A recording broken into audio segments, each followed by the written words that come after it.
First, before anything else, Pam Bondi, your take?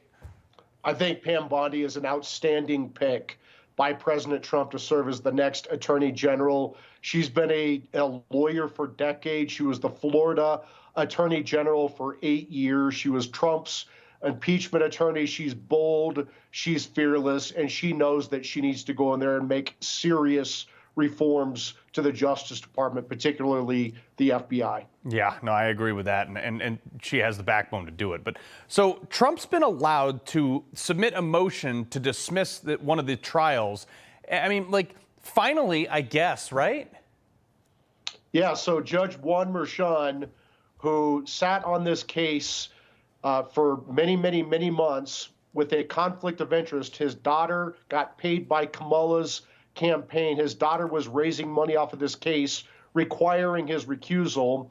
Then the American people heard the so-called evidence and these allegations from these various Democrat operatives in New York, D.C., and Atlanta, and the American people rendered our verdict on November 5th and put President Trump back in the White House instead of Rikers Island. Yeah, no, I agree with that. But here's the thing. We played your soundbite before the break about going after Letitia James. Look, this is a woman that is vindictive, I believe, acting way outside the bounds. I'm not a lawyer, but way outside the bounds of what she should be doing or is even allowed to be doing. And you said straight up, like, we'll put your behind in jail if you continue to play these stupid games. Well, I would say this. Look, did she not recognize what happened on November 5th? Is she an election denier? Did she not see the American people want this lawfare to end? And it seems like all these other Democrat operatives like Jack Smith and Alvin Bragg and Fani Willis are cutting bait and running away. But, Tish James doubled down. She gave this shocking press conference the day after the election saying, essentially, elections be damned. The American people got this wrong, and I'm going to go after President Trump. That just can't happen. Right. Well, but that's the problem. We have a justice system now, which, depending on which side you are on, some of these people take it to the nth degree. But look, he's been dragged through. I mean, who knows how many dollars he spent on legal fees. He's had fines. He's had penalties. They took him off the campaign trail and him sitting in that stupid frozen courtroom forever. I mean, look, at some point, there has to be a reckoning for this. And you think with someone like Pam Bondi in there, she's going to be able, like what charges would she bring in the first place? Because I don't even know. But what is the path to actually bringing some of these people to their knees to heal back to the rule of law? Look, there has to be accountability for this republic-ending lawfare and election interference against President Trump. They tried to bankrupt him. They tried to throw him in prison for the rest of his life. They tried to take him off the ballot. They tried to take off his head when they underfunded his Secret Service protection. And what Pam Bondi should do is open up a criminal probe under 18 USC Section 241, conspiracy against rights.